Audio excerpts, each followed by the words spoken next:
Good evening, everybody. It is Sunday night, about 8 o'clock, and this is Jim Dabbelt coming to you again with a very special live Facebook watch party. I'm going to do this a couple of times a week. I've been pretty successful so far with some of the great people we've had on, and no different tonight. An old friend of mine who was a really successful basketball player in high school. I met her actually her freshman year at Sydney High School in '89 at the tournament game, and we hit it off really well, and she turned out to be a really great player. And excited to have Lynnette Roeth with me tonight. Lynnette, it's been a long time since we've talked basketball. How you doing? I'm doing good, Jim. Thanks for inviting me. Yeah, exciting. So tell everybody real quick what you're doing now. Oh, I am the principal at Graham Elementary School. Okay, so you get a chance to interact with kids every day. Oh, every day. I love my job. I love what I do. And we have great kids at Graham. Excellent. So let's go back a little bit in history to put that memory bank going on, right? At our age, it's not that easy at our age anymore, right? That's right. The class of '92, what a great class of great guards. You know, you look at people like Jamie Ballard, a great athlete from Tri-Village. Cindy Neenan, one of the best shooters in Ohio at Tri-Village. Jody Brandt, the electric quick guard from Ansonia. You know, the late Stacy Ritter, an athlete from Houston, amazing athlete. Lori News, who you probably didn't play against at Bellbrook. She was a really big senior. Denise Meyer, I think, was a senior from Fort Laramie. Amy Seafried from Colorado. The list goes on and on. For you, as great as you were, every night had to be a battle because you really had to face some great players all the time. How did you prepare yourself for facing such great players every night? You know, they really were. The senior class that I graduated with was one of the best classes that we probably have ever seen come through this area. There were so many of us, I should say, that went off and played in college. And, you know, every night I did my thing. I listened to my music. I prayed. Yeah. And I just listened to my dad, who was in the stands, and I listened to my coach, Chris Biesecker, and who each day just told me, you know, just go out there and do it. Go out there and do your thing. And, you know, we were pretty successful. You mentioned your dad. What a fantastic career he had in college at Defiance. Yes. I don't know if it was a senior year, but one of his years, he shot about 91% from the free throw line, which led the country that year. Is that where you got your great / very good free throw percentage? I know as the career went on, your free throw got better. It got better. Your senior year, you shot really well from the line. I'm sure your dad had a lot to do with that. He did. There's pictures of me as a baby with a basketball in my crib. And then the first picture, I was looking through our family stuff, and there's a basketball of me at 1-year-old walking around. So he definitely had a lot of influence on that. He was a wonderful athlete, all-around athlete, fabulous basketball player. He's actually in the Hall of Fame at Defiance. And he really did. He worked with me. He taught me, you know, how to shoot, how to play. And I'll be honest with you, I think I beat him one time in my life, and he might have let me win, but he was a great mentor. It's okay, because you beat a lot of other people, so that makes up for all those times.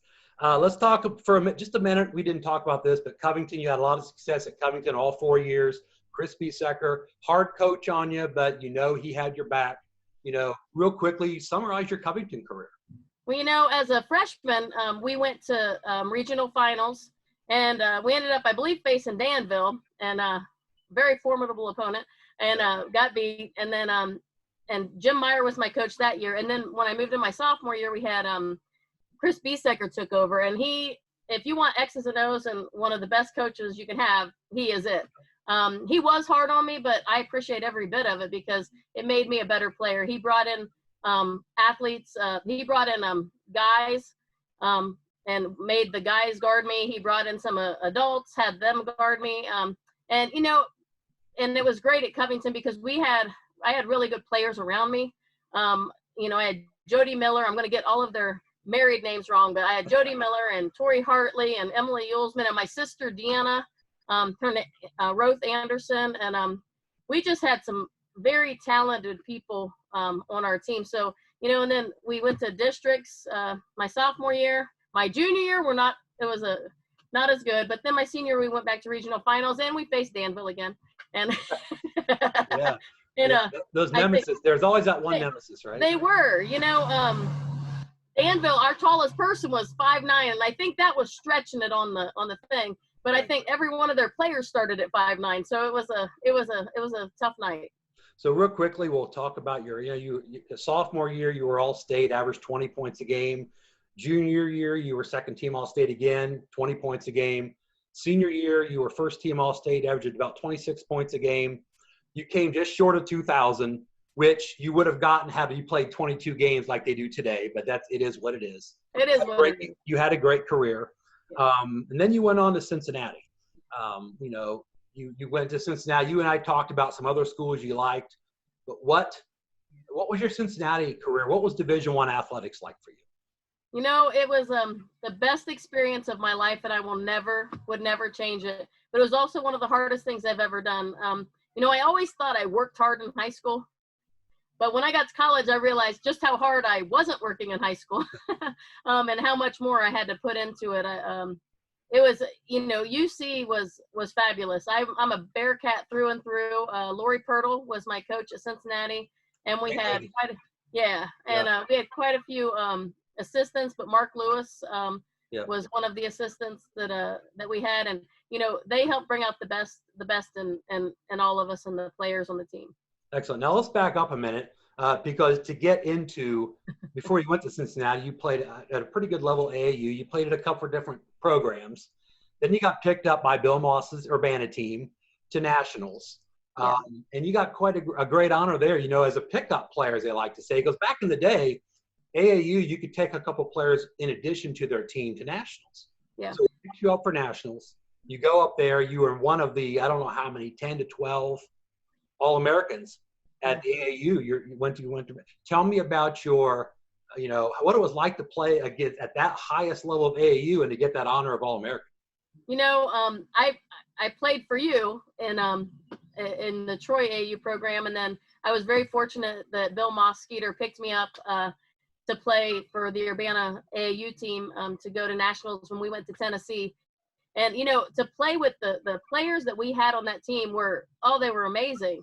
And just the level of competition that was there was unbelievable. And, rightly so, I didn't start my first game because, I'm a pickup for their team. And I came out and I think I might have scored around 20 points. Then the next game, he put me in, but before I went to nationals, my dad and I went out to the barn, and that's where we spent a lot of time, was in our barn. And he said, you got to get your shot to be quicker. And so he made a change to my shot. He said, you're going to be going up against some of the best players in the country. And he actually made a tweak to my shot that time so I could have a better and quicker release. And it really paid off when we were there because, we're playing against people like Tiffany Woosley, who played for Tennessee. Yeah. And it was a great experience. And we ended up getting third in the country. And so, and very fortunate. I was very fortunate to make All-American there. And that led to some other honors down the road. Yeah, and obviously we'll talk about the honors. You were senior year, you were one of the 25 people in the USA Today selected to the Super 25 team. That had to have been a little bit of a shock I know you were a confident player, but from little Covington, Ohio, to be in the biggest publication in America as one of their top 25 players in America, that had to almost floor you when you saw that. It really did, and I give we're a town of, say, 3,000 people. I'm getting that wrong a little bit, but about 3,000 people. My graduating class was one of the biggest at Covington with 80 students in it. But, one thing I do want to say is the reason I was able to go to the AAU Nationals, a lot of it was the community of Covington.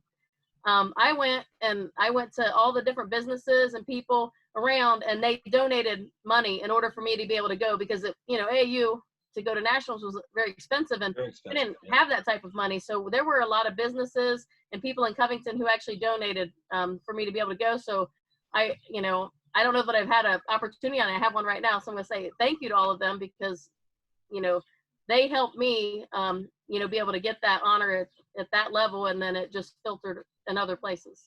Yeah. And so it's a shout out to everybody because it's all about community, people helping each other. Community, yes. Some communities are better than others at that. And obviously, you had a good grasp of grasp of the cupping community, and Yeah. they all came through for you. Yes, they did. You know, Yes, that's really great. You know, another great event you went to over in Terre Haute, Indiana was and I drove over there as well for that, was the Blue Star event. And, Yep. you know, there was a lot of great talent. You know, Tiffany might have been over there at that as well, you know, because like all the best players in the country were there. Yeah. And I'll never forget, you guys played in a 3-on-3 tournament. And you had Marcy Alberts. And Marcy, how you doing out there over in Fort Wayne? You're coaching at Fort Wayne. And then, of course, Katie Smith and yourself were one of the 3-on-3 teams. Yes. And you guys finished, I believe, second in the entire camp against the best players in America. Yeah. So when you look back on it, you know, as 18, you probably don't, no disrespect, appreciate it as much as you do when you think back on it. But you think back, I was like, wow, that was actually a pretty big moment. It was a really big moment. I always I joke with my friends and my all the players I coached, and because everyone knows Katie Smith, and I said my claim to fame is she asked me to play on that 3-on-3 team, is what I tell them. And it was a great experience to be able to be at the Blue Star camp, and then to be able to play with that caliber of talent is just unbelievable. You know, speaking of playing with a lot of caliber, I guess, how cool was it? You know, you grew up, and I know we have a little time left, so I'm going to ad-lib a little bit, but, you're good. You know, you talked about playing with great players.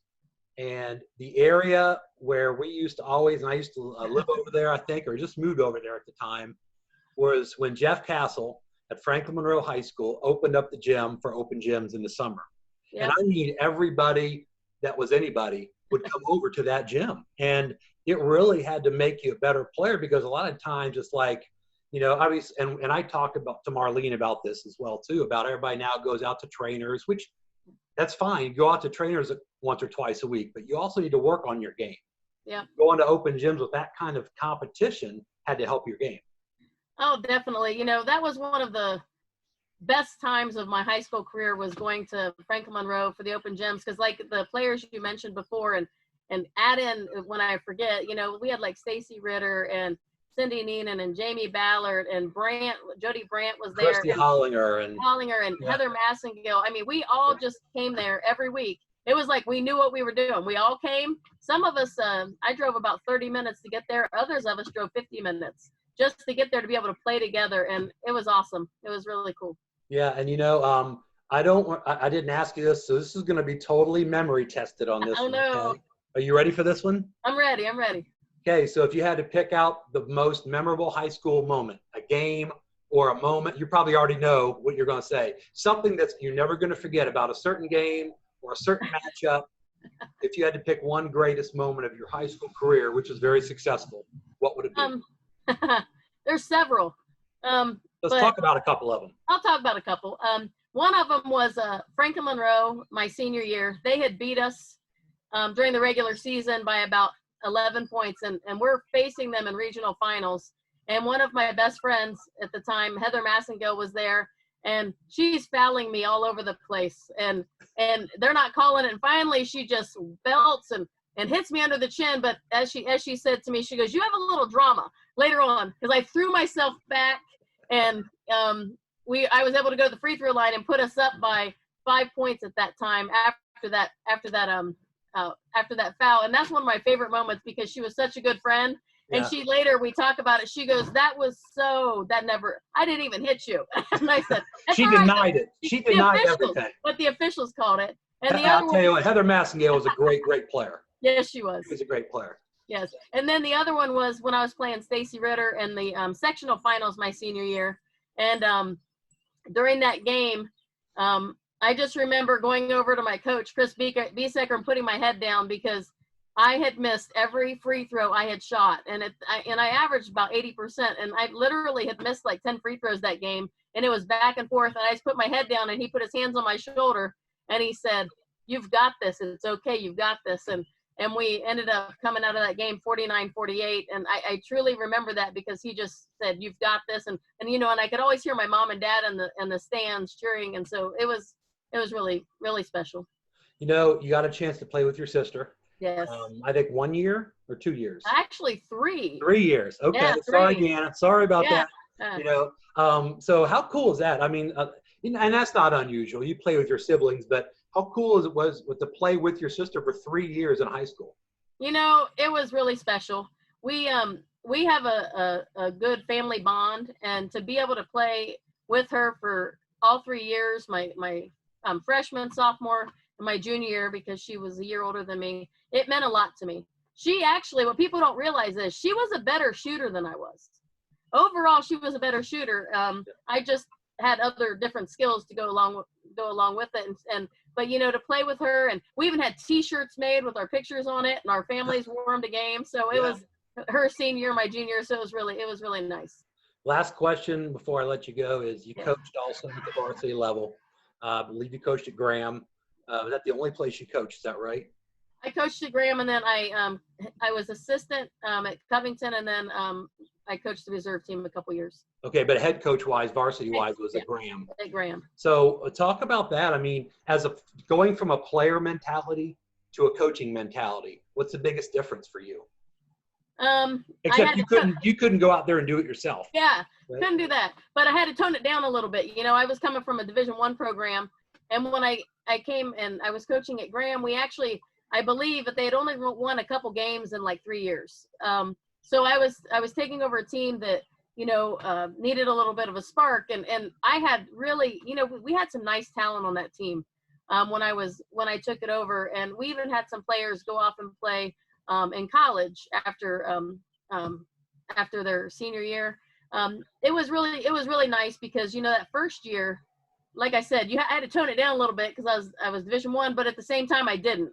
I mean, and they really responded to it, and I'm still I'm friends now. I told them, when you're 18, you can be my friend, you know. Right. I'm friends with a lot of those players, and I really appreciate all the effort that they put in and the time they put in, and I loved every minute of coaching there.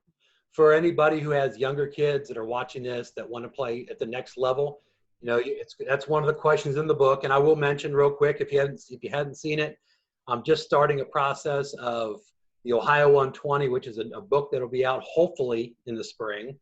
And it's going to have the top 120 players over the last 30 years during my career. And Lynnette, you're obviously had a great career, and you have made the cut, so congratulations on that. Thank you. One of the questions in the book, and I'll throw it out there for everybody else, if you were talking to a parent of a kid who's in 6th grade and said, my daughter really wants to, you know, go to the next level, what advice do you give kids that really want to take it seriously? If you want to take it seriously, you have to put the time in by yourself. You can't rely on someone else to be out there all the time. You have to spend the extra time shooting, the extra time dribbling, the defense, the extra time running, which I hated, by the way, when I was running. But it was one of the, you yourself have to put the extra time, and you can't rely on someone else to be out there. And get yourself someone to play against who's going to challenge you, who is, you know, that, you know, might be older and is maybe better than you right now, so that you can challenge yourself. Excellent. Well, Lynnette, thank you so much. It was great catching up with you. I obviously, you know, you and I'll be connecting on the book later on. I sent you something already, but I'm excited you came on tonight, and hopefully this is something I can do a couple times a week just to bring back some of the players and just kind of like everybody get a chance to meet some of the players that paved the way for today's players. You know, players like you and Katie and Marlene and players like that are the ones that kind of set the tone for the 2000s and the 2010s, et cetera, which makes us a little bit on the older side. Correct? The older side. Man, but I love it though. You know, I'm still in the game, and obviously, you know, I know you still love the game, although you've kind of gone a different direction with your job and your family. So I wish you guys all the best, and your family, mom and dad especially too. And I'll look to catch up with you again soon. All right, Jim, thank you so much. I really appreciate it. Thanks, Lynnette. Thank you.